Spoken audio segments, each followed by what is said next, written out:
Assalamualaikum warahmatullahi wabarakatuh. Innal hamdalillah nahmaduhu wa nasta'inuhu wa nastaghfiruh wa na'udzu billahi min sururi anfusina wa min sayyiati a'malina. May yahdihillahu fala mudhillalah wa may yudlil fala hadiyalah. Asyhadu an la ilaha illallah wahdahu la syarikalah wa asyhadu anna Muhammadan abduhu wa rasuluh, amma ba'du. Pada kali ini saya dari perwakilan PCA Dirorejo akan menyampaikan bertema Al-Quran sebagai petunjuk hudan. Narasumber dari HPT ketiga halaman 78, bahwa agama Islam berhukum dari Al-Quran dan hadis. Sebagaimana ayat Al-Quran yang menyatakan bahwa Al-Quran adalah hudan, yang terdapat di dalam surat Al-Baqarah ayat 2. A'udzu billahi minasyaitonir rajim. Dzalikal kitabu la raiba fihi hudan lil muttaqin. Dzalika yang artinya itu Alkitabu kitab, raiba la raiba tidak ada keraguan, fihi di dalamnya hudan petunjuk lil muttaqin. Makna dari hudan di sini bahwa Al-Quran itu adalah merupakan pedoman, petunjuk untuk bagi kita untuk meraih kesuksesan hidup di dunia dan di akhirat. Hudan di sini kata dasarnya hadaya, petunjuk, artinya petunjuk. Sebagaimana karena petunjuk sama saja dengan peta, atau kalau istilahnya Grab atau online-nya itu pakai Google. Untuk mencari alamat itu pakai Google Map. Nah, supaya tahu alamatnya di mana. Begitu juga Al-Quran, supaya tahu kehidupan kita yang benar, maka mencapai akhirat itu harus pakai Al-Quran sebagai pedomannya, sebagai petunjuk hidayah. Sebagaimana di dalam surat Al-Baqarah tadi, petunjuk bagi orang yang bertakwa. Lah, siapa orang yang bertakwa itu? Alladzina, yaitu orang-orang yang yu'minuna, mereka beriman, bil ghaibi, dengan barang gaib, wa yuqimuna, dan mereka mendirikan as-sholat, sholat, wa mimma, dan dari apa yang rozaqnahum, kami berikan rezeki pada mereka, yunfikun, mereka menafkahkan, membelanjakan. Ini jadi Al-Quran itu petunjuk sebagai hudan ini bagi orang yang bertakwa.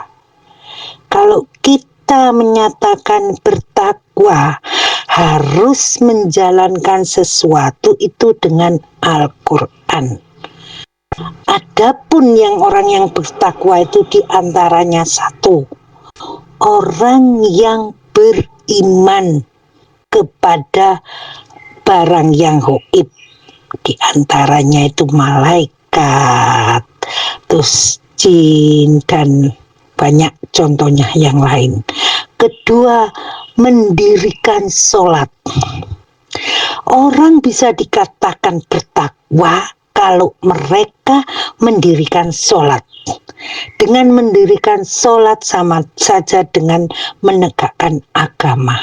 Kalau kita nggak sholat sama saja dengan merobohkan. Nah, mendirikan ini adalah menegakkan agama. Kenapa kok bukan amal sholat, kok mendirikan sholat. Karena mendirikan sholat itu sama saja dengan menegakkan. Kalau mengerjakan itu nanti bisa menggugurkan, hanya untuk menggugurkan kewajiban sholat gitu aja. Kalau mendirikan, kita kewajiban bahwa kita ini harus sholat. Dengan sholat itu sama saja mendirikan agama kita. Dengan sholat itu kita bisa diselamatkan untuk di hari akhir nanti di akhirat. Karena apa? Amalan yang pertama yang ditanya tentang itu apa? Sholatnya. Sholat yang bagaimana? Sholat yang sesuai dengan Rasulullah. Katanya Rasulullah, sholatlah kamu sebagaimana aku sholat. Itu di dalam hadis Rasulullah.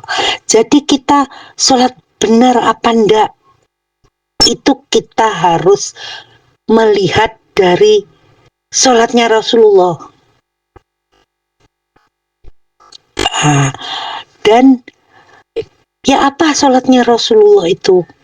Kita harus bisa mempelajari dari sholatnya Rasulullah, gimana takbirnya, gimana doanya, rukuknya, sujudnya, salamnya, itu ya sesuai. Selain itu, dengan sholat yang benar, insya Allah kita diterima. Dan dengan sholat yang benar, insya Allah amalan kita bagus, karena sholat itu merupakan cermin dari tingkah laku kita. Kita mulai takbir Allahu Akbar, yang artinya Allah Maha Besar. Jadi kita pasrah kepada Allah. Yang besar itu hanya Allah. Kemudian kita baca doa iftitah, Allahumma ba'id baini, dan seterusnya. Ya, itu kita menyatakan bahwa ya Allah, jauhkanlah aku dari dosa-dosaku sebagaimana Engkau jauhkan antara timur dan barat. Maksudnya itu bagaimana? Bahwa dengan kita melakukan sholat, kita takut kita nggak mau berdosa. Karena kita nggak mau berdosa, setelah sholat kita melakukan hal-hal yang baik. Karena sholat itu juga termasuk ampunan, khifara. Antara sholat satu dengan yang satu adalah termasuk ampunan. Akhirnya benar hadis ini. Sholat itu inna sholata tanha anil fakhsa'i wal munkar. Sesungguhnya sholat itu mencegah dari perbuatan keji dan mungkar. Semua itu dari mana? Dari petunjuk. Petunjuk mana?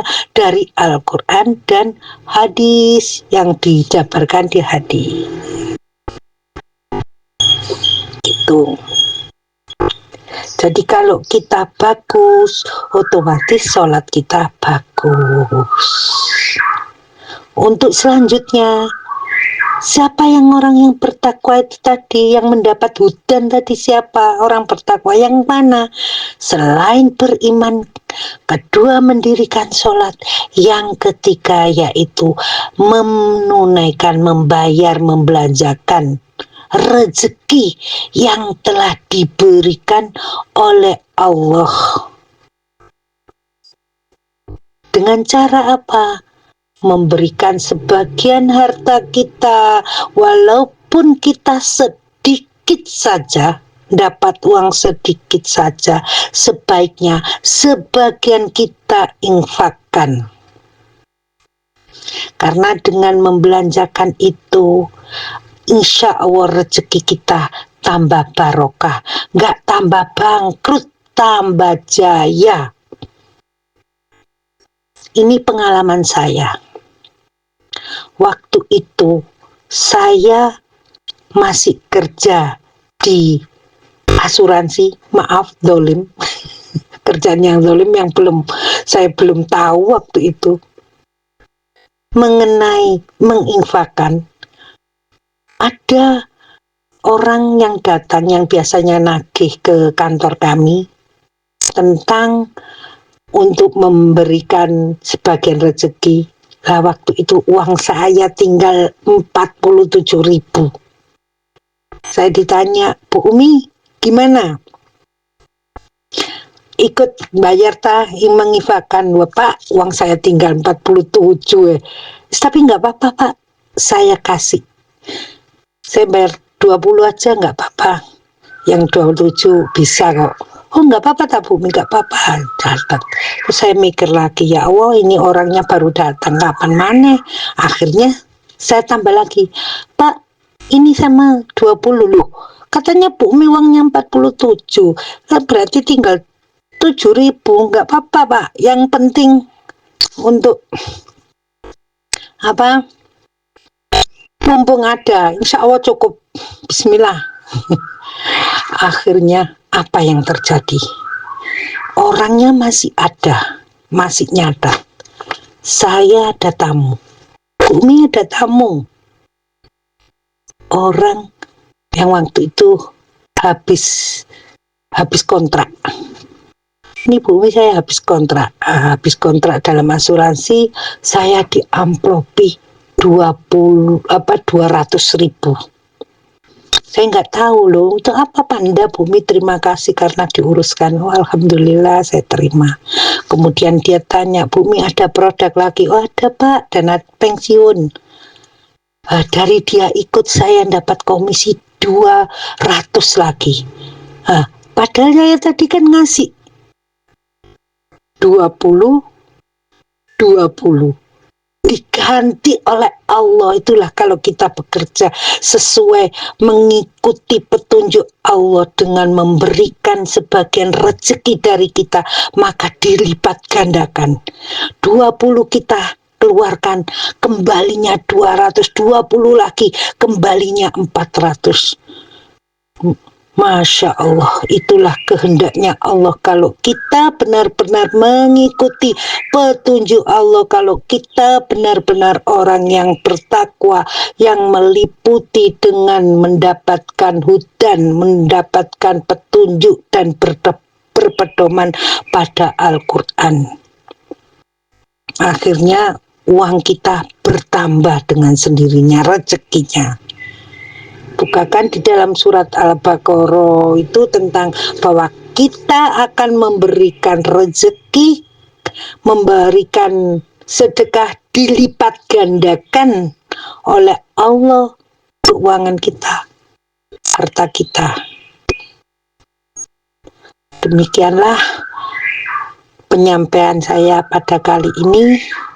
Semoga bermanfaat. Apabila ada kesalahan, itu dari saya sendiri, dan apabila ada kebaikan manfaat, itu semua dari Allah. Nasru minallah fathur raqib. Assalamualaikum warahmatullahi wabarakatuh.